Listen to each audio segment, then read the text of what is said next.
নমস্কার, আমি সঞ্চালক অমিতাভ আবার চলে এলাম আপনাদের সঙ্গে। তার কারণ আগের পর্বেই বলেছিলাম কোকা কোলার জন্ম বৃত্তান্ত বা নরম পানীয়র জন্ম বৃত্তান্তর পর পরবর্তী পর্বে এই যে কথায় কথায় আমরা খাওয়ার জায়গা খুঁজে বেড়াই বাইরে খাওয়ার জন্য, বিভিন্ন রেস্টুরেন্ট নামক জায়গাগুলোতে আমরা যেয়ে থাকি। এই রেস্টুরেন্ট কথাটা এলো কোথা থেকে, বা এই রেস্টুরেন্টের জন্ম হলো কোথা থেকে, আজকে সেই বিষয়েই আপনাদেরকে বলবো। 1765 প্যারিসে একটা অদ্ভুত ঘটনা ঘটল। আঁতোয়া বুলেঞ্জার বলে একজন স্যুপ বিক্রেতা, তিনি একটি দোকান খুললেন।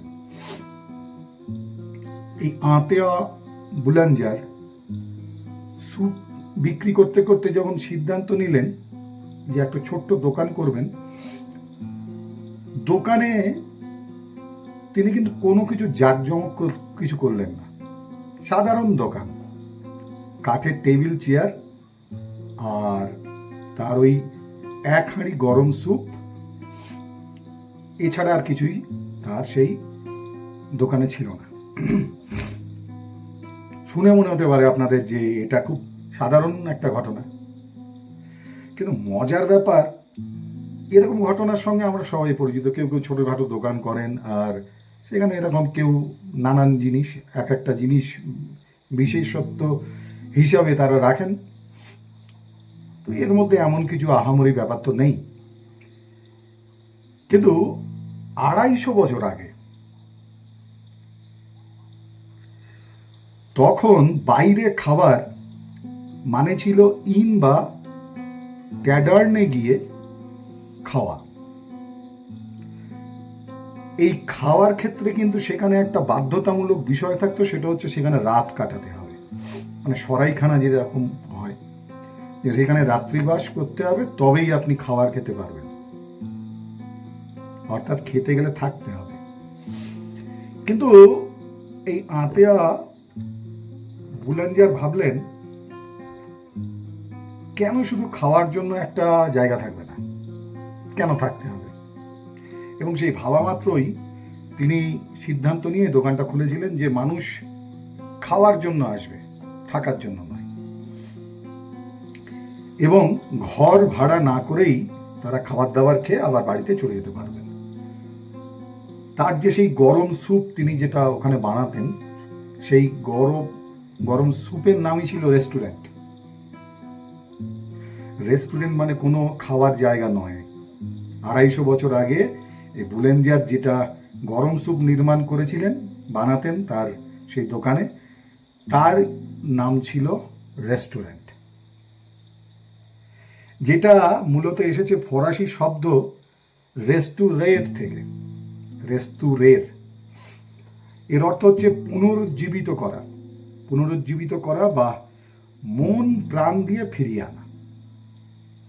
বেচারা বুলেঞ্জার জানতেন না যে এই নিরীহ স্যুপের হাঁড়ি ভবিষ্যতের গল্প বদলে দিতে পারে। বুলেঞ্জার তো এটা নির্মাণ করলেন। তারপর একটা সময় এলো ফরাসি বিপ্লব। ফরাসি বিপ্লবের পর রাজা রানীর চাকরিচ্যুত যে বাবুর্চিরা, সেই সমস্ত বাবুর্চিরা ভাবলো যে বাড়িতে বসে আর কতদিনই হাউতাস করব, চলো নিজেদের রেস্তোরাঁ খুলি। রাজকীয় রান্না এবার জনসাধারণের প্লেটে এলো, কারণ তারা সেখানে রাজার কাছে কাজ করতেন, সেখানকার খাবার দাবার বানানোর উপকরণ এবং প্রণালী তাদের জানা ছিল। আর প্যারিস হয়ে উঠল তাই খাবারের রাজধানী। এবার আপনাদের বলি, আর এই রেস্টুরেন্ট শব্দটা, এই রেস্টুরেন্ট শব্দটা সেটা জায়গা করে নিল সবার মুখে মুখে। আজকের দিনে 5 তারা হোটেলে বা আপনার পাড়ার কোনো না কোনো ক্যাফেতে প্রত্যেকটা ডাইনিং টেবিলের যে শিকড়, তা আসলে খুঁজে পাওয়া যায় এই স্যুপওয়ালার কাছে, আতে আ বুলেনজার, যার স্বপ্ন ছিল একটাই, মন খারাপ, আসো এক বাটি স্যুপ খেয়ে যাও। আসলে আমরা অনেক কিছুই নিজেদের মতো করে ভেবে নিই, কিন্তু জানি না তার উৎস কি।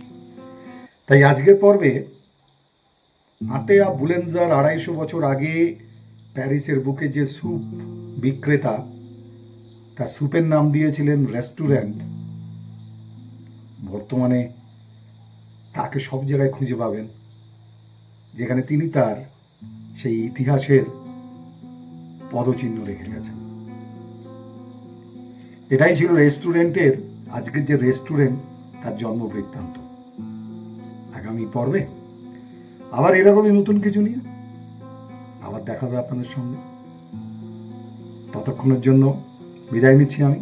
সবাই ভালো থাকুন, সুস্থ থাকুন, সাবধানে থাকুন, সতর্ক থাকুন, আর হ্যাঁ, খেতে থাকুন।